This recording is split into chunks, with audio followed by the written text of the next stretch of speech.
આજે આપણે આમસરવણ ગામની અંદર આ મેડિકલ કેમ્પનું આયોજન મારી ઈચ્છા હતી કે અંતરિયાળ ગામમાં કરીએ અને મેં સિવાઈમાળમાં જ્યારે કેમ્પ હતો ત્યારે વિચાર્યું હતું કે આમસરવણ ભેણમાળ લવારિયા ગામોથી લોકો આવે પણ ખબર એ પડી કે આટલે દૂર આવવું ભાડું વાત એ કોણ કરશે એટલે પછી મને થયું કે પેલા ભારતીબેનને વાત કરી કે સારું પછી એમને મોકલાવ્યા તો આ ગામના લોકોએ ખૂબ સારો સહકાર આપ્યો એ બદલ પહેલા તો આભાર માનીશ પરંતુ એવું લાગ્યું કે આ ગામમાં બધા જ નિરોગી છે એને રોગી નથી બરાબર અને ભગવાનની દયાથી આવા જ નિરોગી રહ્યો કે આટલે દૂરથી અમારે આ લોકોને તકલીફ આપીને બોલાવવું નહીં પડે બરાબર પરંતુ કોઈ પણ આવી રીતના કાર્યક્રમ કરીએ ને આવો સાથ સહકાર હોય ને આવા યુવાન જ્યારે ગામના વડીલ હોય તો એ આપણું સૌભાગ્ય છે યુવાન વડીલ હોય તો એક એમ કહેવાય હું ઘણી વાર દ્રષ્ટાંત આપું છું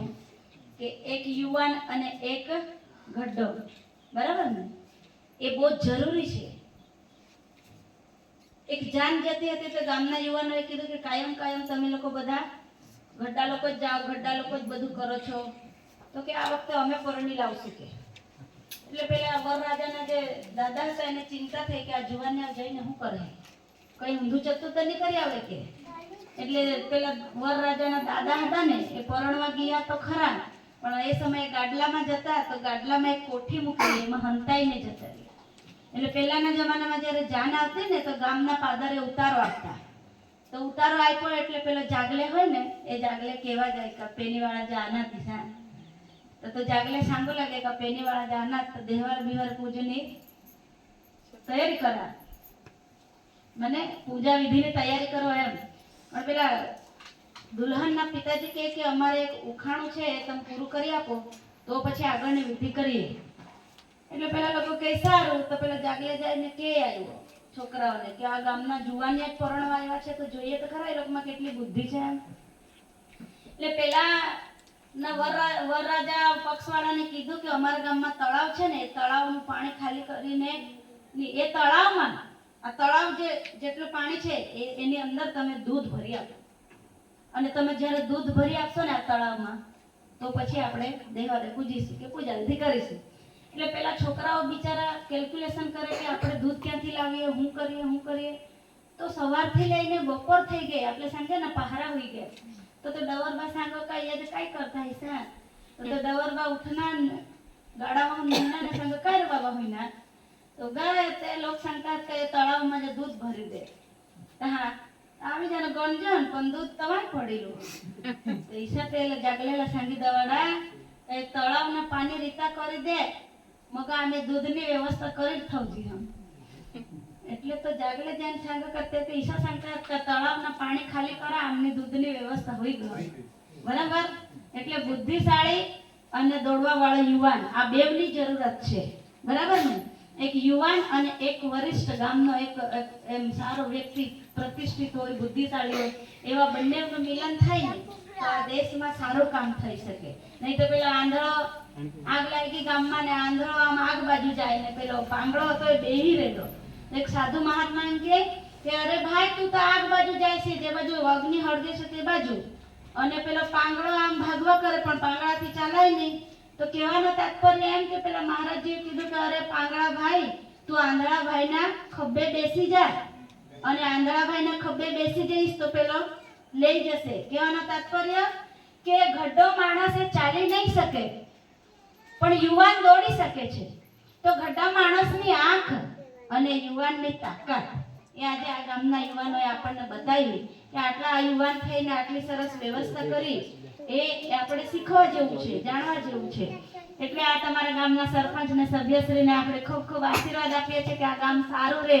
આવું સંગઠિત રહે બરાબર ને વડીલોના માર્ગદર્શનમાં ચાલીએ અને આવા સારા કામો થાય તો આવી જ રીતના ઊભા રહેજો અમે તો એક સારું કામ કરવા માટે જ આવ્યા છે કે કોઈકનું ભલું થાય એ આપણા માટે સર્વોપરી છે આપણા ગામની અંદર આવડા મોટા હનુમાન દાદાનું મંદિર છે એ આપણા માટે સૌભાગ્યની વાત છે અને મંદિરની અંદર આપણા ગામની અંદર આપણા આ ગામમાં આપણા દેવ આટલા મોટા છે ત્યારે આપણને એક સમજણ પડવી જોઈએ કે આપણે તો પથ્થર પર સિંદૂર નાખીએ તો હનુમાન દાદા બની જાય બરાબર ને તો બીજા દેવને બહુ પૂજવાની જરૂરત નથી. આપણા દેવ એ 33 કોટી દેવી દેવતા છે. આપણી પરંપરા એ એકબીજાને પ્રેમ કરવાની, એકબીજાને હૂંફ આપવાની, એકબીજાની લાગણી રાખવાની એ આપણી પરંપરા છે. પહેલાના જમાનામાં આપણા ઘરમાં એક ભજીયા બનવા આપણે બધા એના વાટકી ભરીને લીધો, જરાક સીધા દે, જરાક ભજીયા દે, બરાબર. પહેલાના જમાનામાં આપણને મળે ને એટલે, પણ તે વાટકી કદી રીતી નહીં. જેનું તેના વાટકીમાં આપણે થોડાક એક વાટકી ભરીને કાઢી દઈએ આના તો તે વાટકીમાં નહીં કાંઈ હવા તો ગુળ તરી દઈએ ને આપણે લીધા વળતા. પણ આજ આપણે એ પરંપરા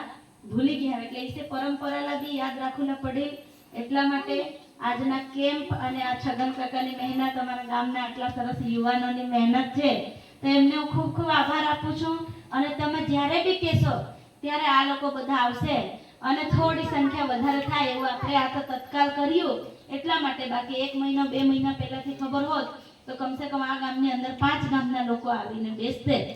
તો અમારી કમી છે એ હું મારી જ કમી કહીશ કે મારી કમીના લીધે આટલી ઓછી સંખ્યા છે. પરંતુ એક ખુશી એ બી છે કે આટલા સરકારની આજે આટલી બધી યોજનાઓ છે, તે યોજનાથી ઘણા બધા લાભો અહીંયા આદિવાસી એરિયામાં મળે છે અને એનો લાભ આ સરપંચો બધા અપાવડાવે છે. અને આપણો ક્યારેક બી એક ફોન જાય તો કોઈ બી ગામના સરપંચ હોય એ લોકો બધી જ રીતના સહયોગ સપોર્ટ કરે છે. એ આપણા માટે સૌભાગ્યની વાત છે ને સારું છે. એનો મતલબ એ કે આપણું સંગઠન સારું છે.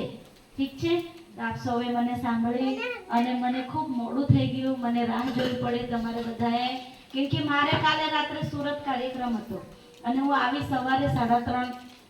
વાગે. તો થોડુંક તો ઊંઘવું પડે ને, રોજ રોજનો કાર્યક્રમ, સાધના ચાલે, નવરાત્રિના ઉપવાસો ચાલે. તો હું તમારી પાસેથી માફી માંગુ કે મારી રાહ જોવી પડી તમારે બધાએ, હે ને. અને આપણે આવી જ રીતના હળી મળીને રહીશું. આપણો રામ એ રામને ઓળખીએ, આપણા બજરંગબલીને ઓળખીએ. આટલા દૂર દૂરથી બધા લોકો અહીંયા દર્શન કરવા આવે છે,